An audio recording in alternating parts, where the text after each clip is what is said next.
Hello students, welcome to Studynetic. मैं हूं पूजा मेहता और यहाँ पर हम समझ रहे हैं क्लास 11 की अकाउंटेंसी का डेप्रिसिएशन चैप्टर। आज इस चैप्टर में मैं आपको पूरा बेसिक समझा दूंगी, मतलब डेप्रिसिएशन क्या होता है, क्यों लगाया जाता है डेप्रिसिएशन, किस पर लगाया जाता है डेप्रिसिएशन, इसकी कौन कौन सी मेथड होती है। आज इस वीडियो में हम कंप्लीट समझ लेंगे, तो ये वीडियो लास्ट तक ज़रूर देखना। इससे प्रीवियस सभी चैप्टर्स के मैं वीडियोस बना चुकी हूँ, यदि नहीं देखे हैं तो क्लास 11th अकाउंटेंसी की प्लेलिस्ट में चले जाना, वहाँ पर आपको इससे प्रीवियस चैप्टर्स के वीडियो मिल जाएंगे। सभी चैप्टर्स में कंप्लीट इंट्रोडक्शन है, साथ ही साथ प्रैक्टिकल प्रॉब्लम्स के सॉल्यूशंस भी हैं, तो उन्हें आप देख लेना। यदि मेरे वीडियोज़ देखकर पढ़ाई कर रहे हैं तो चैनल को सब्सक्राइब ज़रूर कर देना। तो बिना देरी किए स्टार्ट करते हैं डेप्रिसिएशन के डेफिनेशन के साथ। चलो बच्चों, अब यहां पर हम डेप्रिसिएशन के बारे में पढ़ते हैं। डेप्रिसिएशन क्या होता है? डेप्रिसिएशन वर्ड का यूज हमेशा एसेट्स के साथ किया जाता है। जैसे हम हमारा कोई बिजनेस चला रहे हैं, उस बिजनेस को चलाने के लिए हमें बहुत सारी एसेट्स की नीड होती है। जैसे कोई भी हम फर्नीचर खरीदते हैं, टेबल खरीदते हैं, कुर्सी खरीदते हैं, अलमीरा खरीदते हैं। हो सकता है बिजनेस को रन करने के लिए हम कुछ व्हीकल भी खरीदते हैं, जैसे कार खरीदते हैं, वैन खरीदते हैं। अब जब हम उन्हें खरीदते हैं तब उनकी वैल्यू जो होती है, कुछ साल यूज़ करने के बाद क्या उसकी वैल्यू वही रहती है? नहीं होती, उनकी वैल्यू में कमी आ ही जाती है। जैसे एक छोटा सा एग्जांपल हम वैन का ले लेते हैं यहाँ पर, कि सपोज मैंने वैन खरीदी 5 लाख की, ठीक है। इस वैन का यूज़ मैं करती हूँ ट्रांसपोर्ट के लिए। मैं जो मटेरियल बनाती हूँ या मैं जो सामान बनाती हूँ उसे दूसरी जगह तक पहुँचाने के लिए, मैं अपने गोदाम पर पहुँचाने के लिए इस वैन का यूज़ करती हूँ। तो है तो मेरे बिजनेस की ही वैन। अब ये वैन मैंने जब खरीदी थी, इसकी 5 लाख रुपए वैल्यू थी। अब जैसे जैसे मैंने इसे यूज़ किया तो इसकी वैल्यू में कुछ ना कुछ तो कमी आई। हर साल इसकी वैल्यू में कुछ ना कुछ कमी आई। तो ये जो कमी होती है उसे क्या कहा जाता है बच्चों? डेप्रिसिएशन कहा जाता है। मतलब जितना हम कोई चीज़ को यूज़ कर रहे हैं, उसको यूज़ करने के साथ साथ उसकी वैल्यू में कमी आना। इसके अलावा भी डेप्रिसिएशन लगता है। कैसे? जैसे मैंने वो वैन खरीदी, ये जो वैन खरीदी, इस वैन को लाकर मैंने चलाया नहीं, लाकर बस रख दिया। जैसी ब्रांड न्यू वैन खरीदी थी, वैसी की वैसी वो वैन रखी रही, उसे मैंने चलाया नहीं। अब मैं 5 साल बाद उस वैन को जब सेल करूंगी तो क्या मुझे पूरे 5 लाख रुपए मिलेंगे? नहीं मिलेंगे। आप बोलेंगे नहीं, मैंने तो चलाई नहीं थी, मुझे तो पूरे पैसे चाहिए। नहीं, आपको पूरे पैसे नहीं मिलेंगे। इसलिए नहीं मिलेंगे बच्चों, क्योंकि क्या होता है, टाइम के साथ साथ, चाहे वो आपके एसेट खड़ी हुई है या आपके पास रखी हुई है, लेकिन समय के साथ साथ, इफ्लक्स ऑफ टाइम, इसके साथ साथ उसकी वैल्यू में कमी आती है। तो वो कमी भी क्या कहलाती है? डेप्रिसिएशन कहलाती है। मतलब उस कमी को माइनस करके हम बता देते हैं कि भैया इतना डेप्रिशिएट हो गई हमारी उस एसेट की वैल्यू। इसके अलावा एक कारण से डेप्रिसिएशन और लगता है क्या? जैसे ये वैन मैंने खरीदी थी, इस वैन को खरीदने के बाद 15 दिन ही मैंने इसे चलाई थी, इसका एक्सीडेंट हो गया और इसमें बड़ा सा डेंट लग गया। अब मैं ये सोच रही हूँ कि ये डेंट वाली वैन तो मैं नहीं चलाऊंगी, तो अब मैं इसे सेल करना चाहती हूँ। अब मैं जब इसे सेल करना चाहती हूँ तो क्या मुझे वही वैल्यू मिलेगी? आप बोलेंगे थोड़ा सा डेंट ही तो लगा है। नहीं, उसकी वैल्यू में कमी आएगी। तो ये जो सारी कमियाँ होती हैं, ये क्या कहलाती हैं? डेप्रिसिएशन होती है। अब ये कमी एकदम से तो नहीं आ जाती, धीरे धीरे आती हैं, समय के साथ आती हैं। तो उन्हें क्या करते हैं, जब हम किसी भी एसेट पे लगाते हैं तो उसकी वैल्यू धीरे धीरे कम होती है। जैसे 5 लाख थी, फिर हो सकता है कि उसकी 4,50,000 हो गई हो, फिर 4 लाख हो गई हो। ऐसे वैल्यू में कमी आती जाती है। तो यहाँ पर ये जो सारी कमी होती है जो किसी भी एसेट पर लगाई जाती है, उसे डेप्रिसिएशन कहा जाता है। हमेशा एक चीज़ को अपने माइंड में रखना, दोबारा बोल रही हूँ, हमेशा एक चीज़ को अपने माइंड में रखना कि कभी भी लैंड पर डेप्रिसिएशन नहीं लगता। क्यों? क्योंकि लैंड की वैल्यू, लैंड हमारी एसेट्स ही है, लेकिन लैंड की वैल्यू समय के साथ बढ़ती है, ना कि घटती है। लेकिन ये जो हमारी एसेट्स हैं, उनकी वैल्यू पर हमेशा डेप्रिसिएशन लगता है। ये सभी एसेट्स टेंजिबल एसेट्स होती हैं। साथ ही साथ जो ये डेप्रिसिएशन होता है, ये एक इनडायरेक्ट एक्सपेंसेस कहलाता है। कौन सा एक्सपेंसेस कहलाता है बच्चों? Indirect expenses. ठीक है। और कौन सी एसेट है हमारी? ये टेंजिबल एसेट्स। ये इंपॉर्टेंट है, जिसे आपको ध्यान रखना ज़रूरी है। ठीक है। अब ये एसेट्स पर क्यों लगाया जाता है, ये तो मैंने बता दिया कि वैल्यू इसकी कम होती है तो डेप्रिसिएशन लगाया जाता है। लेकिन बिजनेस में हमें इसका क्या फ़ायदा है, इससे हमें क्या पता चलता है कि भैया ये हमारे बिजनेस में क्या यूज़ होगा इसको लगाने से।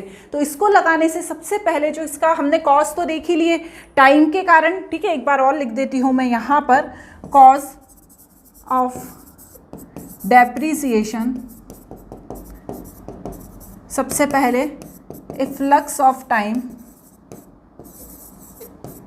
सेकेंड ऑब्सोलेंस के कारण। इसका मतलब ये होता है जब कोई एसेट्स पुरानी पड़ जाती है तब भी हम डेप्रिसिएशन लगाते हैं। यूज़ ऑफ एसेट्स, आप यूज़ करते हो ज़्यादा टाइम तक तब आपका डेप्रिसिएशन लगता है। एंड फोर्थ होता है कोई भी एक्सीडेंट हो जाता है तब भी उसकी वैल्यू क्या होती है, कम हो जाती है। क्लियर? देखो ये तो कॉज हो गए, कॉज हो गए। अब हम यहां पर सबसे इंपॉर्टेंट चीज देखेंगे, क्या? Method of depreciation. सबसे इंपॉर्टेंट है बच्चों ये। सबसे पहली मेथड होती है straight line method and second होती है रिटर्न डाउन मेथड। अब जो स्ट्रेट लाइन मेथड होती है उसका जो फॉर्मूला होता है उसे मेरे साथ नोट करिए, ठीक है। मैं इसको यहाँ पर ले आती हूँ, थोड़ा सा इसको नीचे कर देती हूँ ताकि यहीं पर फॉर्मूला लिख देते हैं हम, ठीक है। देखिए क्या होता है, सबसे पहले यहाँ पर क्या होता है, एनुअल डेप्रिसिएशन निकालना होता है।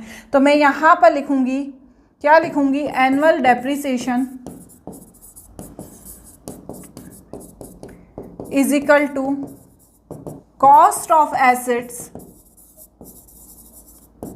माइनस स्क्रैप वैल्यू, ठीक है, minus scrap value divided by useful life of assets. समझ में आ रही है? इससे क्या होता है, हमारा एनुअल डेप्रिसिएशन निकल जाता है। इसको लिखने के बाद यहाँ पर हमें रेट ऑफ डेप्रिसिएशन भी निकालना होता है, रेट ऑफ डेप्रिसिएशन। तो रेट ऑफ डेप्रिसिएशन के लिए ये जो एनुअल डेप्रिसिएशन निकला है, एनुअल डेप्रिसिएशन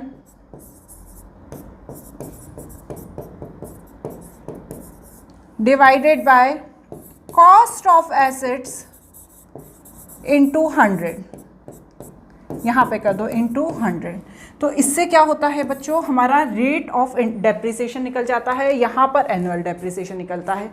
ये सिंपल सा इसका फॉर्मूला है। आप ध्यान से समझो कैसे निकलता है ये। देखो सबसे पहले क्वेश्चन में आपको क्या दी होती है, कॉस्ट ऑफ एसेट्स, एसेट्स दी होती है। सपोज 10,000 की कॉस्ट ऑफ एसेट्स है, ठीक है। अब क्या दिया होता है, स्क्रैप वैल्यू। स्क्रैप वैल्यू कितनी दी है, सपोज 1000 स्क्रैप वैल्यू दी है। यूजफुल लाइफ ऑफ एसेट्स कितनी दी है, कितनी दी है यूजफुल लाइफ, ये दी है 3 ईयर, ठीक है। ये क्वेश्चन में आपको दिया रहेगा। अब आपको क्या करना है बच्चों, यहाँ पर आप देखिए ये ऊपर वाला फॉर्मूला लगाइए, cost of assets 10,000 minus 1000 and divided by 3, मतलब 9000 डिवाइडेड बाय 3। तो यहाँ पर कितना आ जाएगा, 3000। 3000 क्या आ जाएगा, एनुअल डेप्रिसिएशन, ठीक है। या मतलब क्या है कि जो 10,000 की एसेट्स की वैल्यू है हर साल 3,000 रुपये कम होगी। अब इसको लगाने का क्या तरीका है, देखो बहुत सिंपल सा तरीका है इसको लगाने का। इसको भी मैं मिटा देती हूँ, इसको अभी मैं मिटा देती हूँ, फिर हम आगे का देखेंगे जब। तो इसको निकालने का अब नेक्स्ट क्या फॉर्मूला था, 3000, यहाँ पे ये देखो ये था ना 3000 एनुअल डेप्रिसिएशन, ये हम रेट ऑफ इंटरेस्ट निकाल रहे हैं, sorry rate of depreciation, rate of depreciation, और ये क्या था, एनुअल डेप्रिसिएशन। तो यहाँ पर 3000 into 100 divided by cost of assets, मतलब क्या हुआ 30। अब आप इसको क्रॉस चेक करके देख लो कि 30% एनुअल डेप्रिसिएशन लग रहा है, मतलब 10,000 का 30% कितना हो गया 3,000। तो हर साल 3,000 रुपये सेम की सेम वैल्यू कम होगी, किसमें, स्ट्रेट लाइन मेथड में। लेकिन जो रिटर्न डाउन वैल्यू मेथड है बच्चों, ये इससे अलग है, ठीक है। सेकेंड वाली जो रिटर्न डाउन वैल्यू मेथड है, ये इससे अलग है। कैसे अलग है? यहां पर हर साल जो एनुअल डेप्रिसिएशन है वो चेंज हो जाता है। कैसे? इसका जो फॉर्मूला है रेट ऑफ डेप्रिसिएशन, इंटरेस्ट निकल रहा है बार बार, रेट ऑफ डेप्रिसिएशन निकालने का जो फॉर्मूला है 1 - NS divided by C into 100। Formula देख के मत घबराना। N = estimate life, S residual value या सॉल्वेज वैल्यू भी कहते हैं इसको, ठीक है। इसका मतलब है बची हुई वैल्यू, और C का मतलब है कॉस्ट ऑफ एसेट्स। अब आप बोलेंगे madam return down value method में और स्ट्रेट लाइन मेथड में क्या अंतर है? तो ध्यान से समझो, यहाँ पर भी हम सपोज कर लेते हैं कि हमारी एक एसेट्स है, ठीक है, उसकी वैल्यू कितनी है 10,000 है, 10,000 है। अब इसमें क्या होगा, हमारी जो एसेट्स है ये 10,000 की है, 10,000 की है, इसमें से मैंने 1,000 स्क्रैप वैल्यू माइनस कर दी, जो पहले वाला क्वेश्चन था वैसा ही है। तो मेरा 9,000 बचा, 9,000 बचा। अब यहाँ पर फर्स्ट ईयर में 10,000 मेरी एसेट्स की वैल्यू है, 1,000 डेप्रिसिएशन है, 9,000 मेरे पास बैलेंस बचा था। और यहाँ पर जब मैं 30% निकालूंगी, रेट ऑफ डेप्रिसिएशन क्या है 30%, तो जो 30% है फर्स्ट ईयर में 10,000 पे ही लगेगा। तो कितना आएगा 3,000। तो 9,000 में से, ये फर्स्ट ईयर का बता रही हूँ, 3,000 मैंने माइनस किया, तो मेरे पास क्या वैल्यू बच गई 6,000 बच गई। अब जब मैं सेकेंड ईयर में आई तो मेरी एसेट्स की वैल्यू है 6,000। अब यहाँ पर एक चीज़ जो चेंज है स्ट्रेट लाइन मेथड में और रिटर्न डाउन वैल्यू मेथड में, स्ट्रेट लाइन मेथड में हर साल ये 3,000 का ही डेप्रिसिएशन लगाया जाएगा, सेकेंड ईयर में भी, थर्ड ईयर में भी। क्यों? क्योंकि 3 साल की पूछी है तो तीनों साल 3,000 का ही डेप्रिसिएशन लगाया जाएगा। लेकिन रिटर्न डाउन वैल्यू मेथड में ऐसा नहीं होता। अब यहाँ पर ये चेंज होगा कि 6,000 का फिर से 30% निकलेगा, और वो कितना आएगा 2,700, और वो यहाँ पर माइनस होगा। तो यहाँ पर क्या बैलेंस आएगा वो देखो, -6,000। तो यहाँ पर आ जाएगा 3,300। अब जो ये 3,300 आएगा ये थर्ड ईयर जाएगा।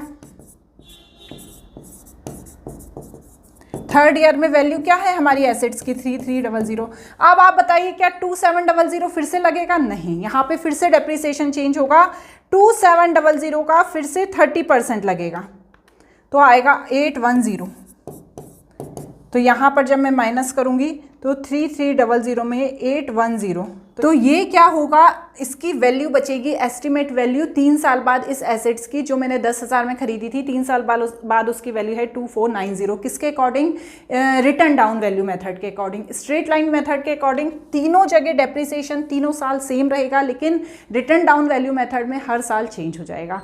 तो बच्चों आज वन शॉट में मैंने आपको दोनों मेथड बताई। यदि आप हर मेथड को अच्छे से समझना चाहते हैं तो इसके बाद में जो वीडियो बनाऊंगी उसमें मैं हर मेथड को अच्छे से एक्सप्लेन करूंगी, तो वो ज़रूर देखना।